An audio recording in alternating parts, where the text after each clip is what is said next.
ছোট মাছ আমাদের বাড়িতে সবাই কিন্তু পছন্দ করে, কিন্তু ছোট বাচ্চারা তারা তো খেতে পারে না, তো তাদের কথা আলাদা।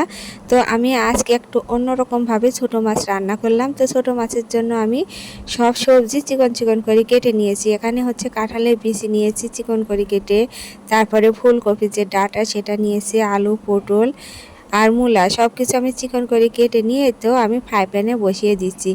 আর এভাবে রান্না করলে কিন্তু তেল অনেক কম লাগে এবং খেতে কিন্তু একই স্বাদ হয়, কিন্তু এর গুণগত মান সে ভেজে নেওয়ার থেকে অনেক ভালো। তো এবারে আমি পরিমাণ মতো লবণ, হলুদ আর লাল মরিচের গুঁড়া আর ধনিয়ার গুঁড়া, জিরার গুঁড়া আর একটু বাটা সর্ষে সব কিছু দিয়ে আমি একটু ভালো করে মেখে নেব।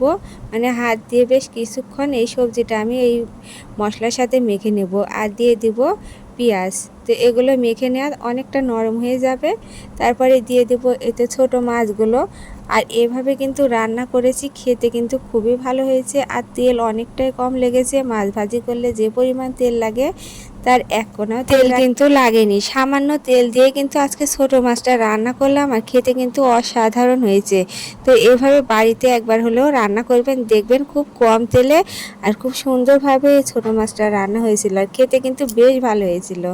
যাই হোক, আমি সবগুলো দিয়ে বা ভালো করে একটু মিশিয়ে নেড়ে চেড়ে নিব আর সামান্য জলও দিয়ে দিব। আর এই তো দেখতে পাচ্ছেন যে পরিমাণ তেল দিলাম, মাছ ভাজি করলে কিন্তু আমার থেকে আরও ডবল তেল লাগতো। আর ছোটো মাছ ভাজি করতে কিন্তু তেল একটু বেশি পরিমাণেই লাগে, আর সবজি ভাজার সময় তো অনেকটা তেল লাগে। তো সব কিছুই আমি এবারে নেড়ে চেড়ে নিলাম সামান্য জল দিয়ে।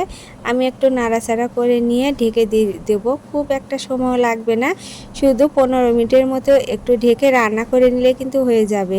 আর নামানোর আগ দিয়ে যদি একটু ভাজা জিরার গুঁড়া দেন তাহলে তো টেস্টটা আরও ভালো আসবে।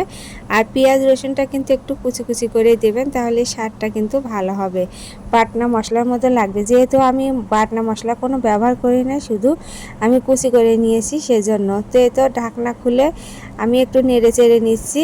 আর এই যে কাঁঠালের যে বিচি আছে সেগুলোতে একটু শক্ত হয়, এগুলো কিন্তু সেদ্ধ হয়ে গেছে খুব কম সময়ের মধ্যে, যেহেতু আমি চিকন চিকন করে দিয়েছি সব সবজিগুলো।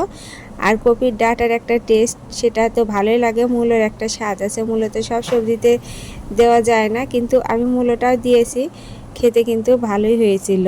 আর এভাবে রান্না করে দেখবেন, খেতে খুবই ভালো লাগে। আর আজকের এই রেসিপিটা আপনাদের ভালো লাগলে কমেন্ট করে জানিয়ে দেবেন আর সাবস্ক্রাইব করে পাশের বেল বাটনটি অন করে দেবেন। যখনই কোনো নতুন ভিডিও ছাড়বো সবার আগে দেখতে পাবেন। আর যারা ফেসবুক থেকে দেখছেন লাইক এবং ফলো করে দেবেন এবং শেয়ার করে দেওয়ারও অনুরোধ জানাচ্ছি।